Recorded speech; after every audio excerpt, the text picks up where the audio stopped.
Cats and Paul for the locker room here. If you haven't already, please make sure to subscribe and let's get into it. I had a bigger YouTuber follow me, Johnny Hockey, been a big fan of him. So in honor of Johnny Hockey, let's talk about them Calgary Flames. This was actually a video I've been planning on making throughout the All-Star break. So hey, I guess it's cosmic karma in that aspect. So let's go into how they have done this season. In 50 games played, they have 24 wins, 17 losses, 9 shootout and overtime losses for 57 points. They are third place in the wildcard race, just behind the Edmonton Oilers and the Colorado Avalanche. Now going into this season, a lot of people had very high expectations for them finishing in the top 3 of the Pacific Division. They brought in a couple pieces like Jonathan Huberdeau and Mackenzie Weegar. While losing Tkachuk wasn't looked as a good thing, people thought Huberdeau would have somewhat comparable numbers, myself included. So how has Matthew Tkachuk done this season? In 49 games played, 25 goals, 41 assists for 66 points. He's been phenomenal, and he has definitely lived up to that billing. How about Jonathan Huberdeau? Well, it's definitely been a step back in production. In 47 games played, 10 goals, 23 assists for 33 points. While not awful by any means, definitely isn't comparable to the year he had before in Florida. And what about Mackenzie Weegar? 49 games played, 1 goal, 14 assists for 15 points. He has been steady on the back end. I really thought Calgary would have won that trade just on value alone, but in my opinion right now, Florida Panthers have the edge in that trade because they truly got the best player in that deal. And that's not to knock Huberdeau. I think Huberdeau and Tkachuk play different play styles. Huberdeau is a pure playmaker, so he needs to have a lot of chemistry with his line mates. So maybe this year will be an outlier, and next season he will return to form. But right now, looking at the deal, I definitely give the edge to the Florida Panthers. So with the Calgary Flames sitting outside a wildcard spot, is the offense to blame for their lack of success this season? While it has taken a step back, it's league average. They have 157 goals for, and 152 goals against. While nowhere near the top of the pack when it comes to scoring, they're nowhere near the worst team in the Western Conference. They're just very average when it comes to putting the puck in the net. So let's talk about some notables from the Flames. Elias Lindholm in 49 games played, 15 goals, 30 assists for 45 points. Tyler Toffoli, 50 games played, 18 goals, 24 assists for 42 points, have been great producers. Nazem Kadri in 50 games played, 19 goals, 19 assists for 38 points. While some people want a little bit more from Kadri, but for a second line center, you're paying $7 million per season. That is a pretty decent output. And Jonathan Huberdeau, who we've already spoke about, 47 games played, 10 goals, 23 assists for 33 points. While nowhere near what he produced last season in Florida, it's still respectful numbers. And then the third line to Magapani, Backlund, and Coleman with 26, 29, and 23 points respectfully. The forward group is not bad in any way, shape, or form. They just lack the elite level scoring they had at times last season. So if the offense isn't the complete anchor to this team, is it the defense? Well, let's go into it. You got Noah Hannafin, Rasmus Anderson with 21 and 33 points respectfully. You got Nikita Zadorov and Mackenzie Weegar with 13 and 15. And then you got Connor Mackey and Michael Stone with 3 and 9 points as well. And Christopher Tanev, unfortunately, is hurt again. So in 40 games played, 1 goal, 7 assists for 8 points. The back end isn't bad. They do lack, in my opinion, a franchise cornerstone on the back end, but they have from average to above average D-men on this team.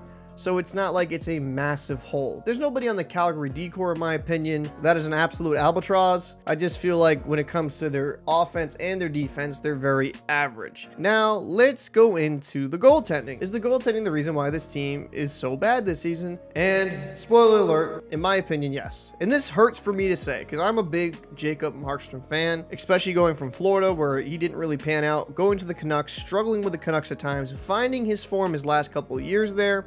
Coming to Calgary, didn't have a fantastic first year. Then last year, he really did step it up and was in Vezina discussions. I mean, if you really do think about it, he had a .922 save percentage, a 2.22 goals against last year in 63 games played. He was carrying the load of the Flames and was just absolutely brilliant in the regular season. This year, it's not the same in any way, shape, or form. In 33 games played, 13 wins, 13 losses, 5 overtime losses for a 2.86 goals against average and an .893 save percentage. So Markstrom hasn't really lived up to his billing. There's been times where he's just looked like the shell of himself. And the question would be, well, maybe it's the team in front of him.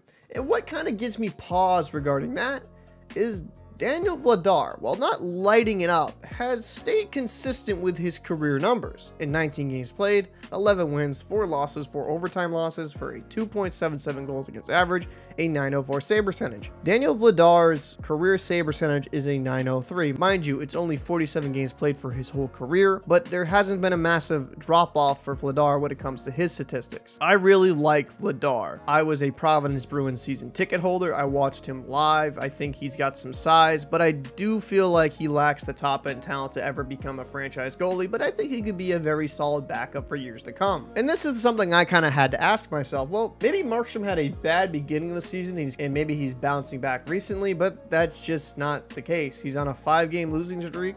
In his last 5 games played, against Chicago in 857, against Colorado in 900, Nashville in 931, St. Louis in 852, and then Chicago again a 727. 2 games above 900, and the rest of them are absolutely terrible. You need Markstrom to have more games like he had against Nashville, and that just doesn't seem to be the case. It seems like for every good game he has 2 to 3 really bad ones. And mind you, I'm not saying the defense plays perfect in front of him all the time, but there's been some goals that he's definitely should have had, and you are paying him $6 million until 2026.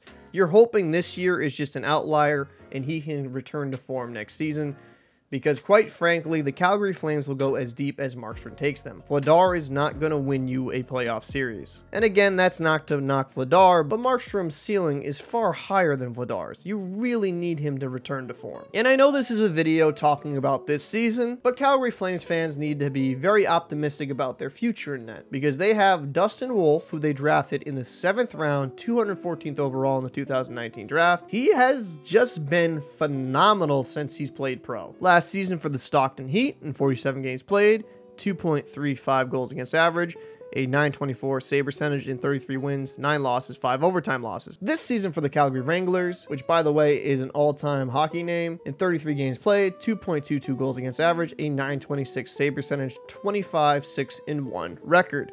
I mean, you have really good upside in Wolf. You got him lower end in the draft, and you know what? He's only 21 years old. In a few years, he could be destined to become the franchise goaltender for the Flames. Some people might knock his height because he's only 6 foot tall. UC Saros has proven smaller goalies can be extremely good in the NHL. Yes, while having a bigger frame does help, you don't have to be just 6'6" to be a goaltender in the NHL. And I will also say this, while bigger goalies are nice, the bigger you are, the bigger your 5-hole is, so the more athletic ability you have to seal off those holes. You do take up more space, but there are other ways to score on a goalie than just the corners. So what do I think about the Calgary Flames, and do I think they are going to make the playoffs? This is kinda hard for me to judge. The Vegas Golden Knights have been on a downward trend in 51 games played, 29 wins, 18 losses, 4 overtime losses, 62 points. They are 2-6-2 in their last 10. I don't know if Vegas will return to form, but them sliding so bad does open up the door, because Colorado, once they get healthy, they're still head and shoulders the best team in the Pacific Division. The Edmonton Oilers have amazing offense, and you have Skinner playing really good for them in goal, and Campbell's kind of returned to form in some shape. So it's going to be a very difficult time for the Flames to make the playoffs, but I could see the Vegas Golden Knights come back down to earth. And this might sound blasphemous to you, but I also don't really believe in the Los Angeles Kings. Yes, they're second in the Pacific Division with 63 points, but Calgary's only 6 points back, and I'm not the biggest fan of their goaltending situation. They're the only team out of any division to be in the top 3 that has a negative differential when it comes to goals for, goals against. They have 173 goals for, 183 goals against. I don't think that's sustainable for them to be successful in the long run. So I'm going to make a very firm statement. I do think the Calgary Flames will make the playoffs, because I'm looking at teams like Los Angeles, I'm looking at teams like Vegas. I don't know if the Vegas Golden Knights will bounce back, and I also don't think the Los Angeles Kings are who we think they are. Let me know what your thoughts are down below. Do you think the Calgary Flames are going to make the playoffs? If so, do you think it's going to be a wild card spot, or do you think they can climb into a top 3 position in the Pacific Division? I'm Captain Paul. If you haven't already, please make sure to subscribe. I'm trying to reach 2,000 before the end of the month. I'll see you in the next one. Launch a party, Dubé scores!